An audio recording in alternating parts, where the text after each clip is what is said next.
ninja, I'm my own mouthpiece. My mic is a machine gun, watch me go on a shoot tease. Wanna be a bitches who just in it for the riches. They want my biggest, don't too bad, my title never switches hands. Fans only want a good match. No matter where I'm on the cover, still whoop my candy ass. No matter what the rocks is, the fans are gonna pop when I'll lay the Smackdown, then you hear the bell sound. Lower card, mid card, upper card, main event. This is what my life about. All I do is represent. Don't show me disrespect, cause I am like a man possessed. I'll give you some Christmas, I'll be making quite a mess. If you wanna taste success, tag it up the doors, man. Move on over nature boys, kicking up and be the man. Now I'm headed to the bag, cause I'm done defending. I'm so over like the show just ended. In my world, in my world, you're in my world, in my world, in my world, in my world, you're in my world, in my world. So apparently Retribution has taken over my stream. I got Super Chats interrupting my intro with Tori Wilson. I got my voice echoing during the intro. And apparently, my live chat still doesn't work. Hey Streamlabs, are we sure? Are we absolutely certain that Retribution has not taken over this video? Well, this has been broken for a while. I'm sorry guys, the live chat feature has been screwed up with Streamlabs for the last few days. They've been trying to look into it. They've been trying to fix it. No updates yet. Hopefully by next week, we'll have live chat back. But for now, if you want your voice heard, donations, I'll probably read some of your thoughts during the stream. But I'll keep checking back and telling Streamlabs to get their act together because this isn't cool. It's a problem on their end, not my end. So I don't know what to do at this point. Do you think Tessa Blanchard is in Retribution? No, she is not. I don't think she's actually signed with them yet. Although they're fighting very hard to get her. But that is a battle between AEW and WWE that we will have to see play out. And whoever wins gets one of the best female wrestlers in the world. But let me get to this intro. The real intro. You already saw the pre-intro. Here's the real intro. Welcome to Alex's World, a safe space for wrestling fans like you. I am your host, Alex, just Alex, and this is going to be quite the review for Friday Night Smackdown. This is the first Smackdown, if I'm not mistaken, of August 2020. Yes, it is. August 7th, 2020. There's a lot to talk about, but the only thing you care about is what happened at the end. So I'm not going to waste any time. We're going to hit that first and then get to the rest of the show. If you like what I have to say, do me a favor, like the video and subscribe and click that bell to catch all my content when it comes out. While you're at it, help expand the brand by doing the following things. Like me on Facebook. Follow me on Twitter at VX1, Alex's World. Also give me a follow on Instagram. Check out the subreddit. Oh wait, there is no subreddit anymore. Should have mentioned that right there. We have taken down our subreddit. It just wasn't working. The Ray experience I just thought was a bomb. It wasn't really getting off the ground. I'll try to get in the future, but for right now, yeah, I am removing myself from Reddit. That's just what it is. But I still have an email. You can email me just to say hi for all you Reddit users who miss me. But you should be subscribed here on YouTube anyways, what the hell. But yeah, email me at justalexsworld@gmail.com for business inquiries or just to say hi. And yes, buy yourself a t-shirt today at Pro Wrestling Tees and Teespring. Get you an old school Deluxe Man t-shirt and a new school Alex's World t-shirt. And don't forget to donate using PayPal, Patreon, or following the lead of the 10 people in the Super Chat. Do you care about Adam Cole have a match with Pat McAfee at NXT TAKEOVER? Not the stream for this. We'll talk about NXT in a future video. But yes, I've been keeping up with NXT. I'm on the fence about this match. But we'll get into that at a different broadcast. Where was I? Yeah, it's just one of those things where you watch tonight's episode of SmackDown, and you just know there is no long-term plan for this. They're just throwing shit at the wall. None of this made any sense. don't even know how we're even here, what's going on. I don't think they know what's going on. This is what I think is happening. Vince is getting heat from the networks, USA and Fox. They're killing him over the ratings. They're making him feel like shit over the ratings. Because the ratings are shit. They're low. The lowest they've ever been. During a pandemic, but still. That's not an excuse. And yes, the show misses that extra energy, the adrenaline you get from having an audience. It's clear that without a crowd, the shows just don't work. But you gotta make use of it. AEW has found a way to make use of it. NXT's doing okay. Why is it that Raw and SmackDown are doing piss poor? Because the writing sucks. Because creative is garbage. There are no storylines that are worth a damn. And the ones you do have that are somewhat good and interesting, we're scared you're gonna screw them up.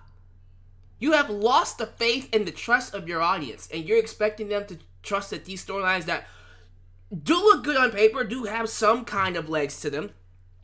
You expect us to trust you, to use them properly, to give us something worth a damn? That's why you're losing viewers, because of your past actions. You have shown us that you do not give a damn about us. But here we are again. We have a new storyline. It's this stable, this group called Retribution. Masked ninjas, excuse me. I'm sorry, they look like the ninjas from Raw. They probably are the ninjas from Raw. I don't know anymore. Who knows? It probably is a combination of the two groups. This is what I think this is. So apparently Retribution is a group of disgruntled wrestlers who are tired of being misused, underutilized, not booked, and treated like shit. Nexus! Only Nexus was done better. And see, Nexus, they screwed up because all they had to do was have Nexus win the SummerSlam match. And they couldn't even do that right. What makes you think that you're going to use this one the right way?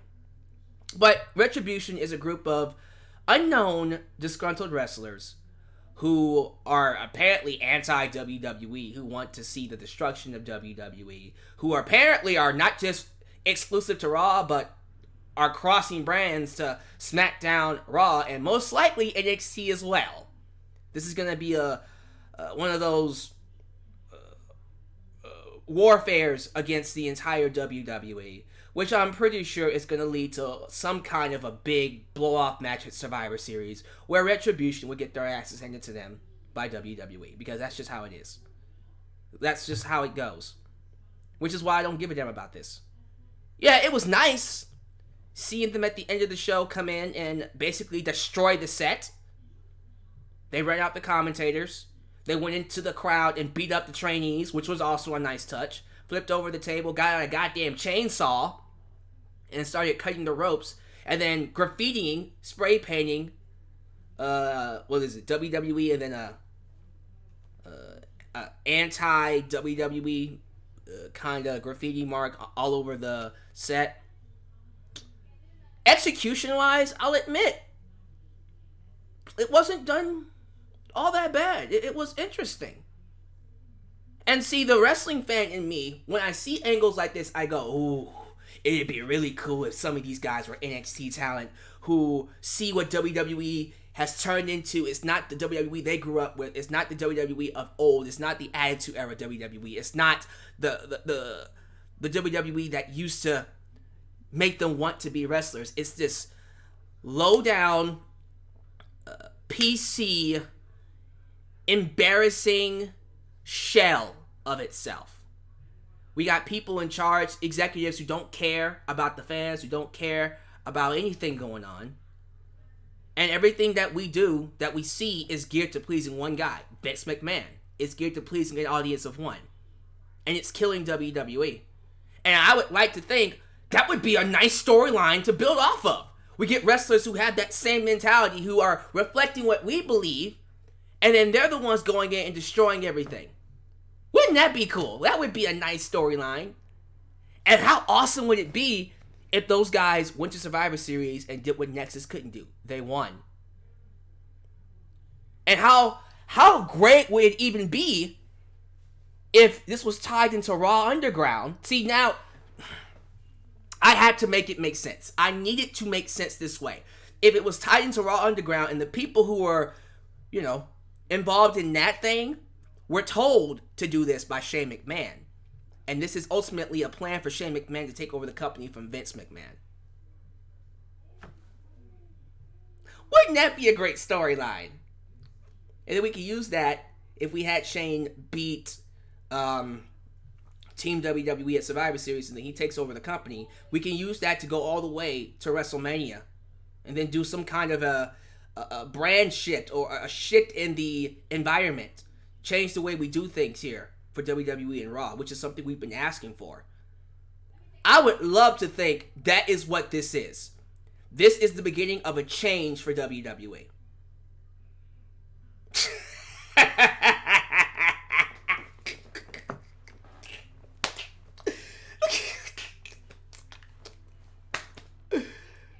Because I'm an idiot. That's who I am. I'm that idiot. Every time I see something new, I go, oh, hope. My God. Is this a change in the guard? Is this going to mean that WWE is going to change for the better? Are we going to get a different product? No, we're not. This is just one of those short-term, poperating kind of things that will probably be over with in the next, give it 2 months. If that. For all we know, they'll do like a match after SummerSlam or at Payback. Cause that's why we're doing an extra pay-per-view, right? We have them fight at Payback and then Team WWE whips their ass.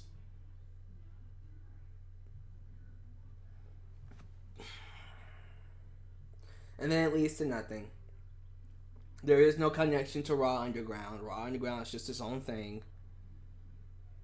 None of this is cohesive whatsoever. Then we're right back to where we were. Seeing Miz TV segments with blonde-haired puppets and barf emojis. So, I can't believe I'm saying this. I don't want to say it. But let's see where this goes. But I am making a prediction. I am predicting WWE fucks this up around SummerSlam. By SummerSlam, this will already be done. For real. It will already be a bust. Again, I want to get my hopes up. I really do. I would like to say that things are going to get better because of this. This is a sign of things to come for WWE. Things are only going to take a change for the better. But no, it's not going to happen. It's not going to happen. I don't trust them to make it happen. I don't. I think by the time SummerSlam hits, this group will already feel like a bunch of jabronis. Because you're going to have them attack again sometime next week, and then they're going to get their asses handed to them. Look at them. They all look like 5 feet tall. Watch Braun Strowman or Bray Wyatt or somebody get in there and destroy them. Because guess what? We got to have that WWE unity.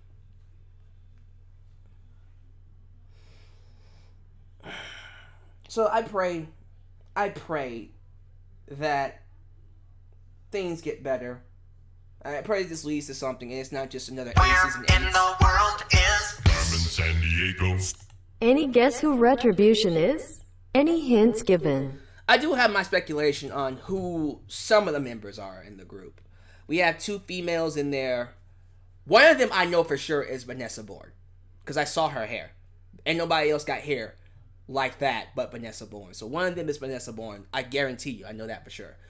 I am predicting the other one. It's just a prediction. The other one might be Chelsea Green. Because she's also been part of where in the world is I'm in San Diego. If Nexus and Aces and Eights had a baby. I guess that's a nice way to put it. I mean, I'm not against it. Although this is not even as good as Aces and Eights. I'm just saying. It's not good. It's nowhere as good as Aces and Eights. And that was trash as well. That was also a rip-off of the Nexus, so it actually might be pretty accurate. Regardless, yeah, this is gonna be one of those you guess kind of situations, because I don't know who else could be in this group. I mean, if it's 5 foot and below, it's gotta be people. It's gotta be people who are a combination of from different brands, SmackDown, Raw, and NXT. I'm thinking someone like maybe a Tony Nese or Mustafa Ali, or perhaps it would be nice if Tommaso Ciampa was one of them. That would be really cool. If Ciampa was one of the people leading the groups, wouldn't that be great? He would be an excellent leader for this. I'd be all for that. By the way, if Ciampa is leading this becomes my new favorite stable, and they become instantly a babyface group. Hell, they're already a babyface group, because I hated SmackDown for the most part tonight. I thought SmackDown was a garbage show. So to see them go in there and destroy the set, that's me. That's what I want to do. I want to go in there and just start cutting up ropes and chainsaw and shit. This is a wreck of a show. Outside of that final segment and a couple of highlights. I'm not going to say it was completely trash. The most this show could offer to me was this idea that all this could mean something. But we all know it's not going to, because I don't trust him to make it mean something. So give me your thoughts on Retribution. I do wish this live chat feature was working, but apparently Streamlabs is doing the whole, well, it's working for us, but it should be working for you. It's not. It ain't working.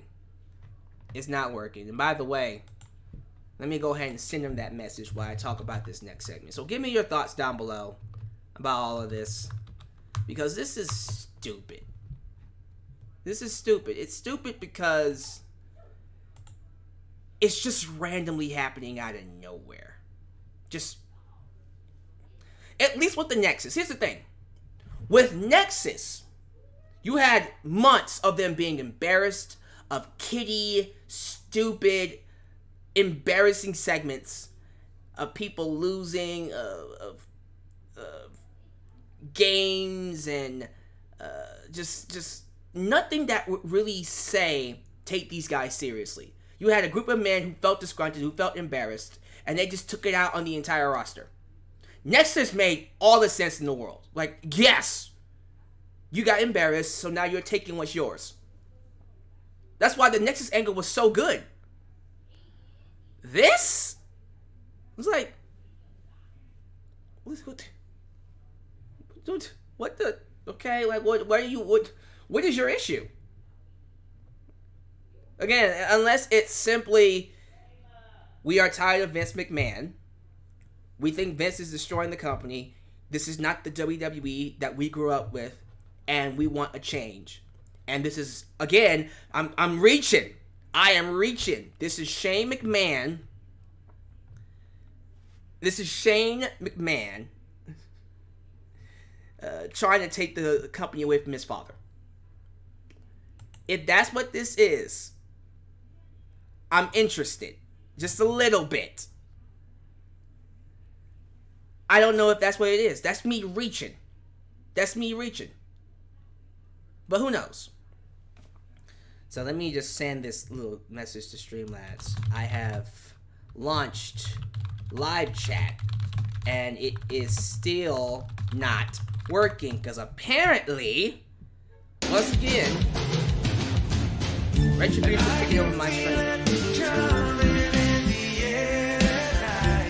Thank y'all for watching.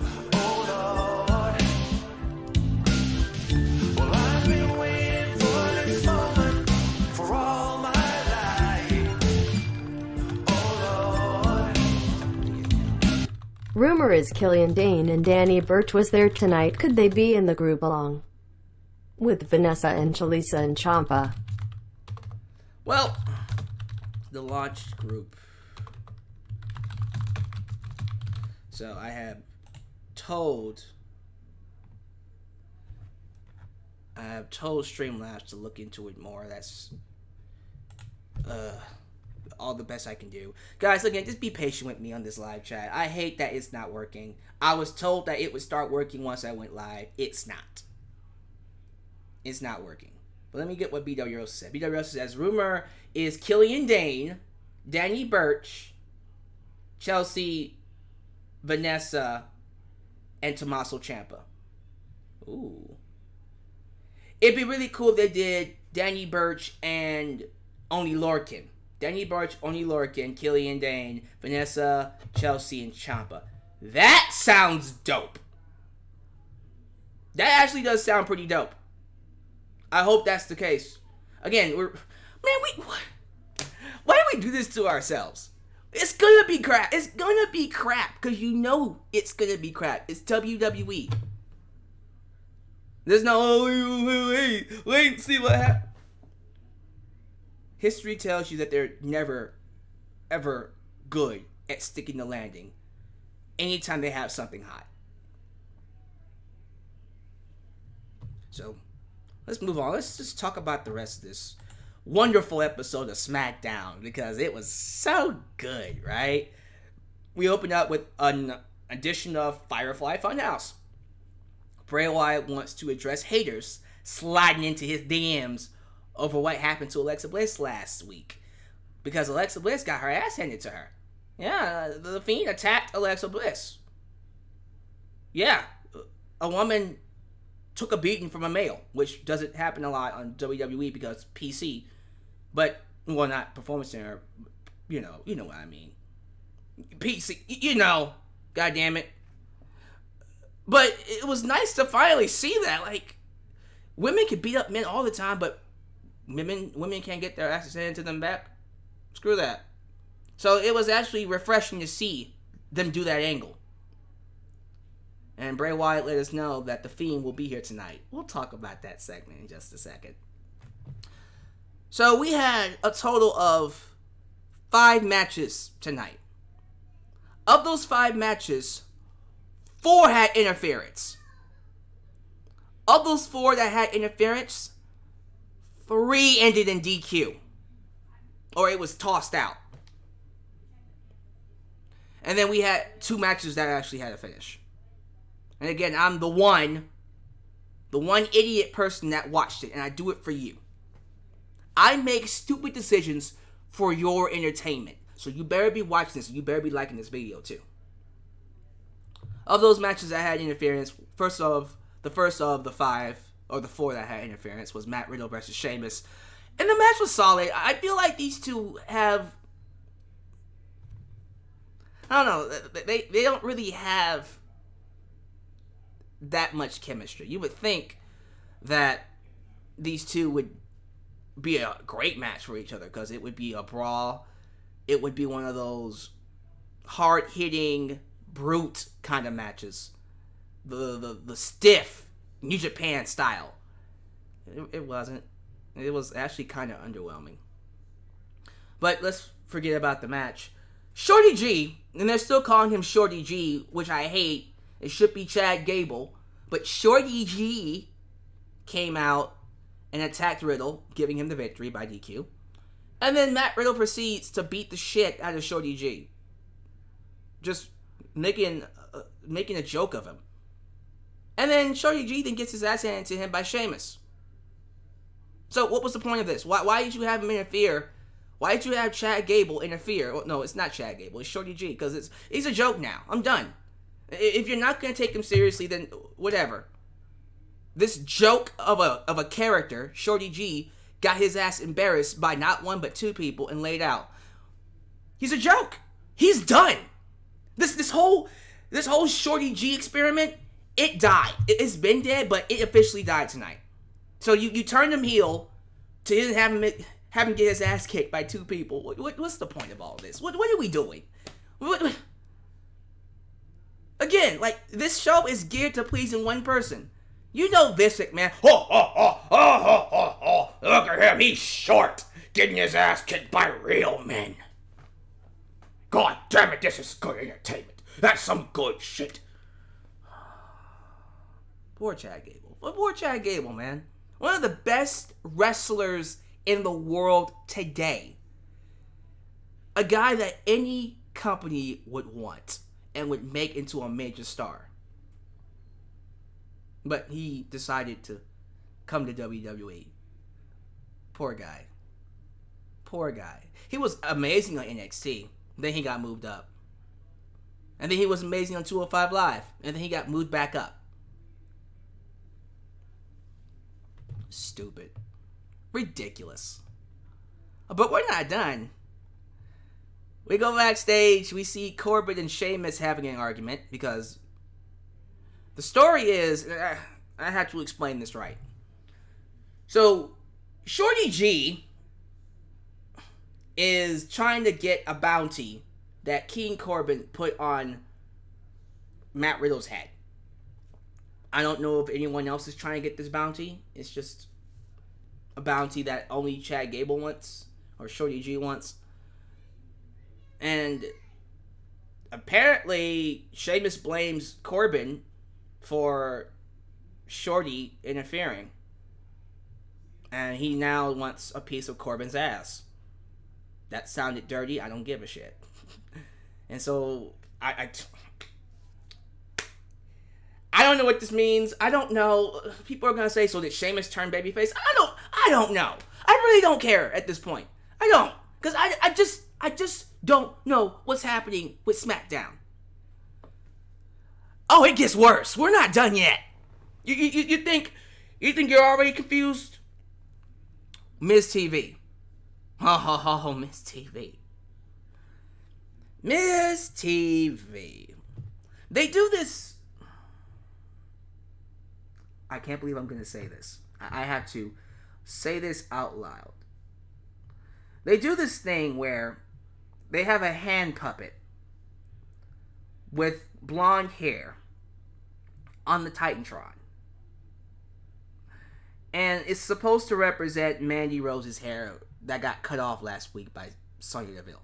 Her hair just got cut. And they introduce it as a living thing. And the hair is just bobbing around the screen while Miz and Morrison make voiceovers. I don't know what the fuck is this? Why am I watching this, y'all? Well, I'm too old for this shit. I really am. And who is this supposed to appeal to? Who is watching this? You wonder why you don't have any young people, the 18 to 39 demographic. You wonder why they're not watching this show. By the way, you need to know this. AEW beat Raw in the demos. More people that are 18 to 39 watch that show than Raw. And I guarantee you, they're going to beat SmackDown this week as well. Ain't no one watching this goddamn show. That was horrible. That was an embarrassing segment with Miz TV. Embarrassing. Who is this supposed to appeal to? The only person that found that funny is, you guessed it. Look at that puppet. Now that's good entertainment. That is so just. And then you got, oh, Vince, I love you. I think that this is the greatest idea I ever came up with. Well, Bruce, you are making well worth the production I am paying you. You're doing me proud, son. You keep up the good job. You keep bringing me this good shit. Luckily for us, Sonya Deville came out. And by the way, I am becoming a huge fan of Sonya Deville. There's just something about her that just... And it's not because, she's attractive. Although it wouldn't matter because she doesn't like men. We have that in common, though. We like women. We both like women. Pound it. Pound it, Sonya. Okay. But yeah, Sonya's great. Like, her microphone skills are off the chart. The way she's carrying herself. I am ready for her to get a main event. Where in the world is From San Diego. I think Vince finally broke you. This segment broke me. Aaron, where the hell have you been? Where have you been, Aaron? Missed you. Welcome back, Aaron Sherwood. Anyways, Sonya's out there. She's talking about how she had such pleasure destroying the hair of Mandy Rose. Just cutting it loose and basically telling the world that she's better than everyone, and including Mandy Rose. And there ain't gonna be no retribution because she ain't here. I embarrassed her. She's been off of social media. So there. Outrun Mandy's boys, or Mandy's boy with his boy, Tucker and Otis, who's Mr. Money in the Bank, by the way, in case you forgot. Yeah, Otis still has the Money in the Bank briefcase. They attack Miz and Morrison. They have a tag match later on. We'll talk about that later. Speaking of tag matches, I think this is when Cesaro... Wait, was this a tag match or was it one-on-one? Oh, it was one-on-one. Cesaro took on Lince Dorado in a one-on-one match, and he whooped Lince Dorado's ass. The only clear-cut wrestling match we got all night. And it was alright. It wasn't terrible. But it was nothing noteworthy whatsoever. By the way, this tag team division that we have. What tag team division? Let's see, what tag teams do we have? I guess we have... Well, we just got back Otis and Tucker, so there's that. And then we got Cesaro and Nakamura. And then Lucha House Party. And then Miz and Morrison. Well, New Day's out. Usos are out. Yeah, and I don't know what happened to that other group. The people that I forgot about. Forgotten Sons.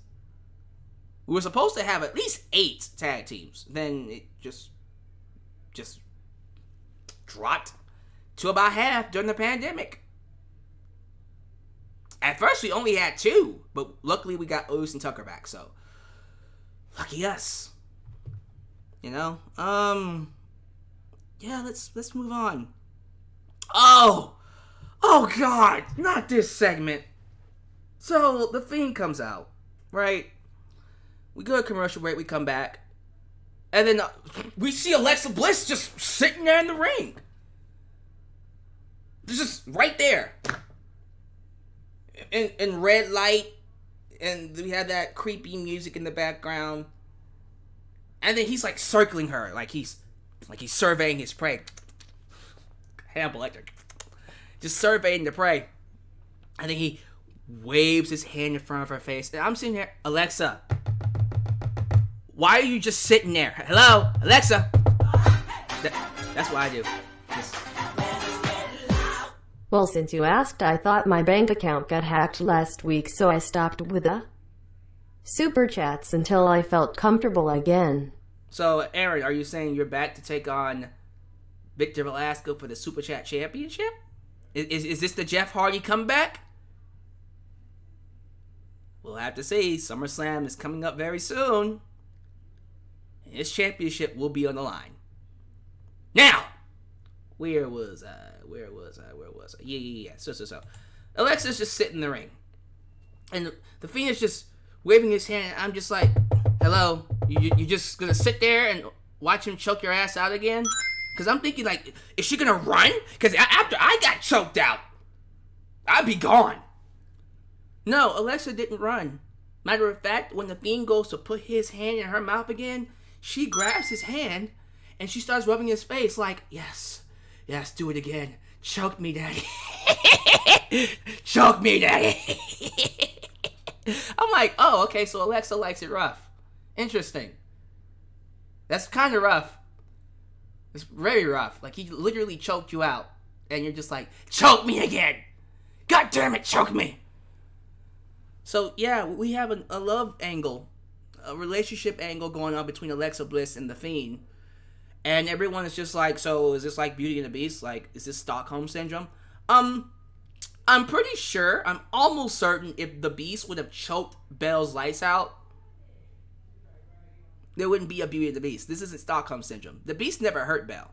He might have kidnapped her, but he never hurt her. Right? Yeah. He never hurt her physically. Mentally is a different story, but still, it wasn't as out of left field as this. The guy choked out Alexa and she's back next week. Choke me again, daddy. Like, goddamn. Oh, but it doesn't end there. Then here comes Braun Strowman. cutting a promo like this. Like this awkward ass look that I'm giving you right now. This is all we got. Braun Strowman's big ass nose and him talking. Okay, I'm gonna stop that. That's making me go blind. But yeah, he starts talking. He says he doesn't give a damn about Alex. Okay, now he's saying I don't give a damn about Alexa Bliss. All he cares about is destroying the Fiend. Okay, let's just completely just take away all the story that you built up so far. Are we just gonna continue to scrap this crap? Scrap the crap. That's a hashtag. Scrap the crap. He continues, he knew there were only two ways he was going to come out of that swamp. Either the most evil son of a bitch anyone's ever laid out on, or the man with the satisfaction. The man with the satisfaction that he spit in the devil's face and laughed at him. And now you're looking at the most evil son of a bitch, etc. So he got pushed to his breaking point and let what was scratching and clawing inside him out and fulfilling his destiny. He's the thing nightmares are afraid of, and at SummerSlam, he's coming for you! I'm not gonna say it. Hulk Hogan! We're coming for you! He's coming for the Fiend. Get that belt off of Braun Strowman. Where Very in soon, the world is Carmen San Diego. Karrion Kross does the same thing but better. This is basically what Karrion Kross does. It's much better. Just less hokey. And Karrion Kross also has Scarlett. So a lot of the things that would be very hokey, we can forgive because fucking Scarlett. Fine ass Scarlett. Because most of the time, when the camera's like this, and he's on the Titantron, you're not looking at him. Are you? You're looking at Scarlett. Where was I? Now, you're thinking, okay, it gets better, right? Nope. The second of 4 interferences. We got Baron Corbin versus Jeff Hardy, and it isn't a DQ because Sheamus bro kicks Jeff Hardy. That's 2 DQ finishes of the entire show. And then watch this. When we come after a commercial break, and then we now see Sheamus versus King Baron Corbin just in a regular match. Just, by the way, here's Sheamus versus Baron Corbin. Like, what the fuck? What? Where is this coming from? And then this one had interference from Matt Riddle, who helped Sheamus beat King Corbin because I don't know. Do you care? The only person that cares about this crap is me, apparently, because I'm hoping WWE gets their act together. Stupid. We got 2 promo segments next. We got Big E being interviewed backstage, who again is on a singles run. If you didn't see my SmackDown review last week, because I didn't do it, I'm very happy for Big E. I am very excited to see him get his time in the spotlight. I think he's going to be awesome. Just hope he brings back the 5. 5? Brings back the 5 gimmick. Sasha Banks and Bayley are inside the ring. And they have a video conference with Stephanie McMahon. Because that's what this show needs, right? Raw had Shane McMahon, SmackDown has Stephanie McMahon. And of course Stephanie is involved with Bayley and Sasha. Anytime we get a hot women's wrestling angle going, here comes Stephanie McMahon. You notice that? Anytime something is going on that's hot with the women, Stephanie always has to put her nose into it. Because female empowerment, right? Let me get some of that. So she puts over the accomplishments that Bayley and Sasha have done. They've won all the gold. And then lets it be known that this upcoming Raw, not only will Sasha be facing... Sasha was not facing anybody, sorry. I don't know of. Not only will Bayley, that one, the one with the short hair, the soccer mom here. Bayley will be facing Asuka to determine if Asuka will fight Sasha at SummerSlam. But we are now doing, and I gotta get this right, we're gonna do a triple brand battle royal. that would include every single female from all the rosters, Raw, SmackDown, and NXT, to determine who fights Bayley at SummerSlam. What is the point of the goddamn brand split now? We're just giving opportunities to everybody. Why even have all these titles?